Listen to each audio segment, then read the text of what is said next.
ఇండస్ట్రీలో ఈ హీరోయిన్ చాలా స్పెషల్. వరుసగా 9 ఫ్లాప్ సినిమాల్లో నటించింది. అయినా ఇప్పటికీ ఆమె క్రేజ్ ఏమాత్రం తగ్గట్లేదు. ఇటీవలే బ్లాక్ బస్టర్ హిట్ మూవీలో నటించి ఒక్కసారిగా అందరి దృష్టిని ఆకర్షించింది.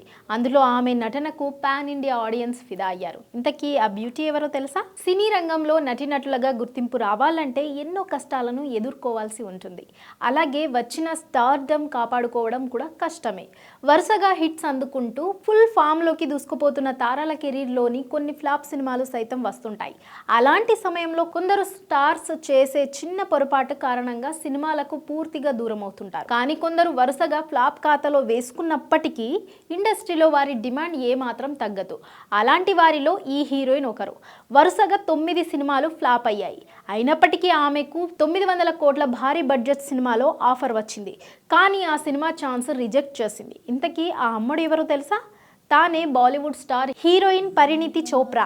వరుస వైఫల్యాలను ఎదుర్కొన్నప్పటికీ ఆమె టాప్ హీరోయిన్లలో ఒకరిగా నిలిచింది. ఇండస్ట్రీలో తనదైన నటనతో తన ఉనికిని కొనసాగిస్తుంది. 2011లో లేడీస్ వర్సెస్ రికీ బహల్ మూవీతో వెండి తెరకు పరిచయమైంది. మొదటి సినిమాకే ఫిల్మ్ఫేర్ అవార్డు గెలుచుకుంది. ఆ తర్వాత షాక్ జాదే 2012, శుద్ధ్ దేశీ రొమాన్స్ 2013, హసీతో ఫాసీ 2014 వంటి హిట్ చిత్రాల్లో నటించింది. కానీ ఆ తర్వాత ఆమె కెరీర్లో దావత్ ఏ ఇష్క్ 2014, కిల్ దిల్ 2014, మేరీ ప్యారీ బిందు 2017, నమస్తే ఇంగ్లాండ్ 2018 ఈ సినిమాలు వరుసగా ఫ్లాప్ అయ్యాయి. చాలా కాలం వరుస ఫ్లాప్ సినిమాల్లో నటించిన పరిణితి ఈ ఏడాది సాలిడ్ కంబ్యాక్ ఇచ్చింది. ఆమె సింగర్ దిల్జిత్ దోసాంజ్తో కలిసి నటించిన చమ్మీలా మూవీ సూపర్ హిట్ అయింది. పరిణితి నటనకు మంచి మార్కులు కొట్టేసింది. గతేడాది September 24న Aam Aadmi party MP Raghav చద్దాను వివాహం చేసుకుంది.